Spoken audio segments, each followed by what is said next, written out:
honoree. Tony studied in the Philadelphia White Horse Hall of Fame. Peter Heaton, who is Tony's good buddy, came from England almost together.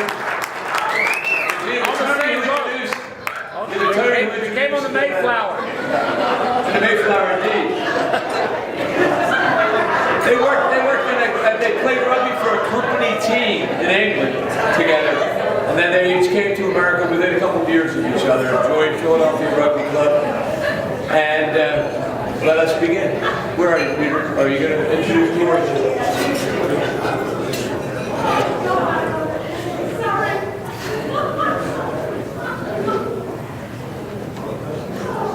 Peter Heaton. Now I only have one page. Only one page. That makes too much. Peter Heaton. Over 50 years as a player, administrator, supporter, cheerleader of Philadelphia White Horse Rugby Club.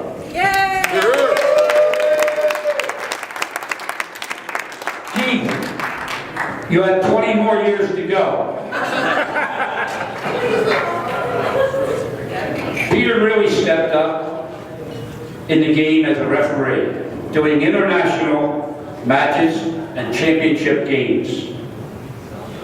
He is the longest member of the Eastern Pennsylvania Rugby Society.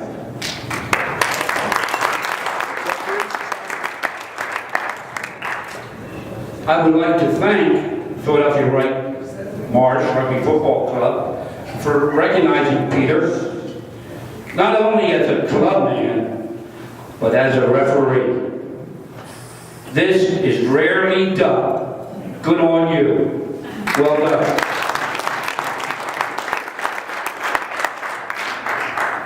The game does not get played without the man with a whistle. Thank you, Peter, for being that man. Peter Heaton, Hall of Fame, 2015.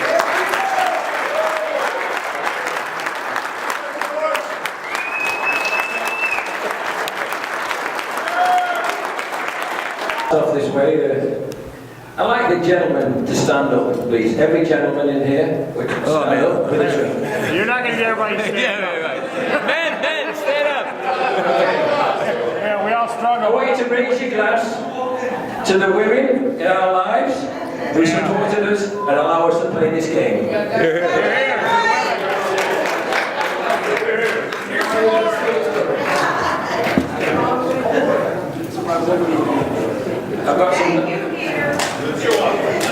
I've got some notes here, so certainly not going to be long. I know. Rugby has been my passion, and I'm so grateful for the lifelong friends I've made through this wonderful fraternity. I appreciate your recognition of this honour. I would like to thank the committee for the nomination to the Plymouth White Marsh Hall of Fame.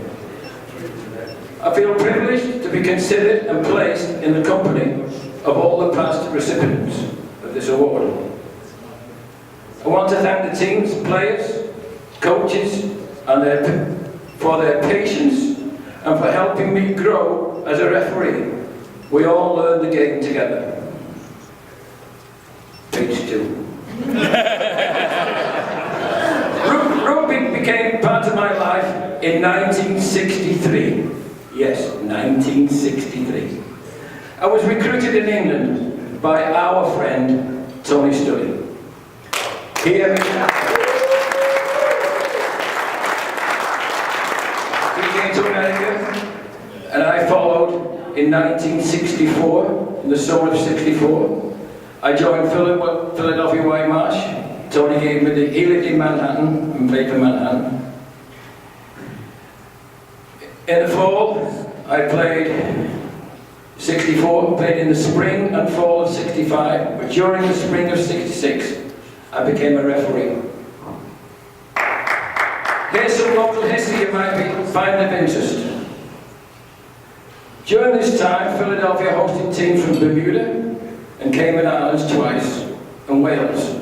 And the president of Philadelphia, a man by the name of Tommy Coyne, they gave him a patch for his blazer, which is usually only given to to players who made the first team.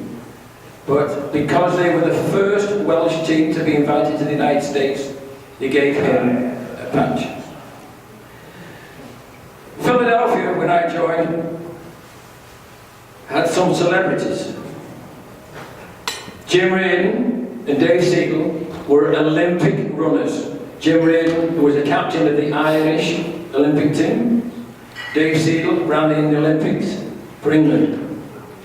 John Logan was an Olympic trials wrestler. And then we had Dave Ray, a nationally known playwright who noted wrote a play called Sticks and Bones, who won a Tony Award and was married to Jill Claiborne. Glengarry Glen. When I started playing, tries were only worth 3 points. Then they became 4, and now they're 5. Teams in the area in 1965, the first team was Villanova, University of Pennsylvania, Hahnemann Jefferson, Princeton, and the First City Troop, page 3. Now we're going to go to areas. Between 1967 and 1969, East Penn Society and the East Penn Referee Society was formed. Penn Spallard and I used to go down to Hahnemann and University of Pennsylvania trying to get things organised. The referees at hand in those days was John Sharp, John Galante, John Jones, Ron Smiles, Steve Farrow, Peter Horn, Bob Nunn, Tam Ages, Al Starkey, Ben Spallard and Joe Regan. But the best of all was Fred Bullock. Yay! Fred Bullock put an ad in the paper in Plymouth. He wanted to form a rugby club because his son had just graduated from St Joe's, and that's how White Marsh came about. The Referee Society held monthly meetings in my home. We had some great celebrities, and like it was mentioned earlier, the man who coached the All Blacks, Fred Allen, came and spoke to us about the game. We had referees from South Africa and Wales. In one of those meetings, Joe Regan indicated that we should have a motto and a logo and a patch. We all agreed that night on the saying. So I met with a priest from the local Catholic church, and the motto is, "We may be wrong, but never in doubt." When the patch was made, I went and gave it to the priest, and he says, "This applies to my job as well." The Referee Society bought a trophy with the locals' blessing, and it was named the Knockout Cup. The clubs requested for us to change the name to the Challenge Cup. I believe it's permanently installed in the White Marsh trophy case storage somewhere, because White Marsh were the last winners of this trophy.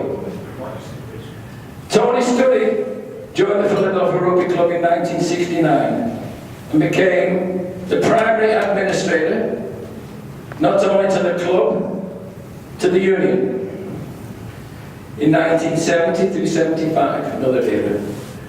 Rugby really grew in this period. New teams were formed: Blackthorn, Ballstown, South Jersey, Allentown, Harrisburg, Lancaster, Lehigh, St Joe's, University of Delaware. Many of my personal spare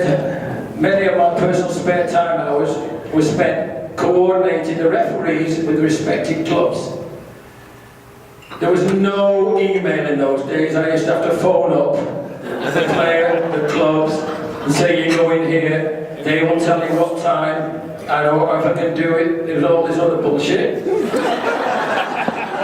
So we got through, and I did it for quite a good number of years.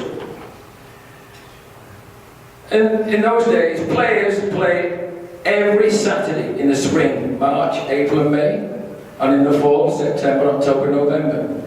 And on many Sundays, playing for the representative East Penn, and also playing in the Challenge Cup. They play Saturday and Sunday, no problems. That's when they started the referee exchange program between New York and the Potomac societies. And the man came and he became a very good close friend of mine, Alan Kitchener. He came down from New York. Page 5. 1976 to 1980. East Penn, Tony Sturry, thought of the great idea. We'll have a rugby festival for the bicentennial. 1976, it was going to be held in Philadelphia. We had teams from England, Ireland, Scotland and Wales come along. We had a team from East Penn and a Florida team. Tremendous, tremendous tournament. It was absolutely spectacular. And there's a player in this room who was so impressed an elite British team with his rugby ability and skills, he was invited to join them on a tour of England. Al Little. Al Little!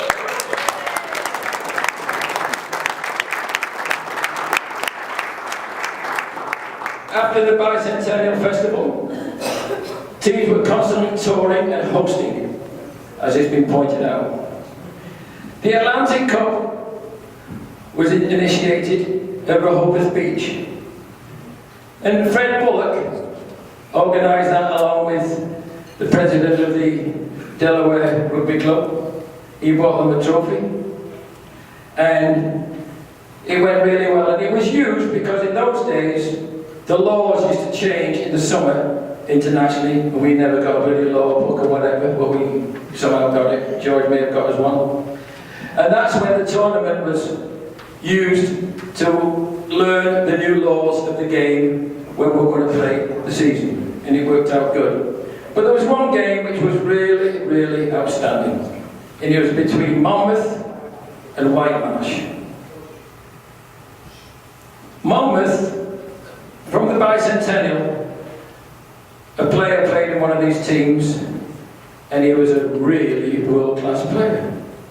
And he fell in love, and went home, and came back, and he went to Monmouth, because that's where his love of his life was. And he was playing with them, and he was teaching them how to pass, punt, kick, whatever. Nobody knew his name. And he came to Rehoboth Beach, and it turns out he was a current fly half for England. And I think Monmouth won the game. 81 to the present. I'm nearly finished. What page? The Referee Society, along with the union, we decided to have a trophy in memory of one of our fellows called Bud Kane. And it was going to be given for diligence to the game and the match. Continued for some time, but somehow it's just gone by the wayside. But referees used to have to turn in a report of the game, and we accumulated all the points and then gave the award when we used to have a banquet in Memorial Hall at the end of the season. I've continued until my retirement. Then I became an evaluator and a coach of referees. Worked with John Mellish, Mark Kawhi of the Potomac, and Jenny MacDonald of East Penn. Okay. Number 6, last page. Highlights of my active rugby life. These are the things I'm especially proud of, so please forgive a senior citizen if I'm repeating anything. I was the first 8-panel referee on the East Coast.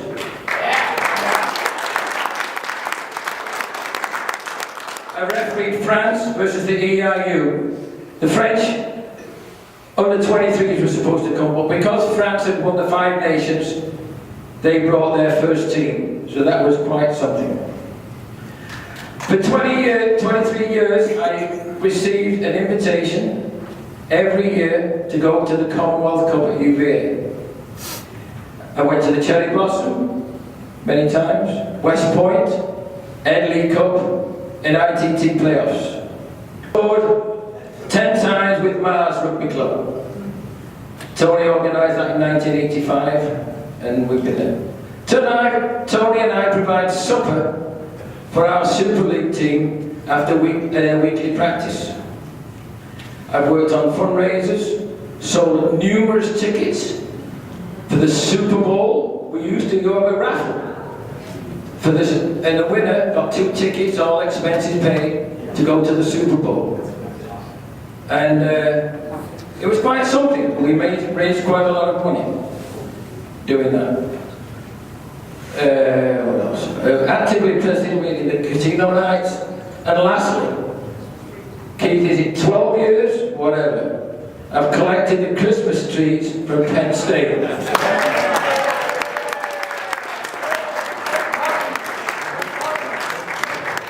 I've always enjoyed being the official tour guide for Georgie Bextor's international rugby visitors. I always got one of those. So I've been so very lucky to have the chance to live my passion. I thank you all again for this tremendous honor. Thank you.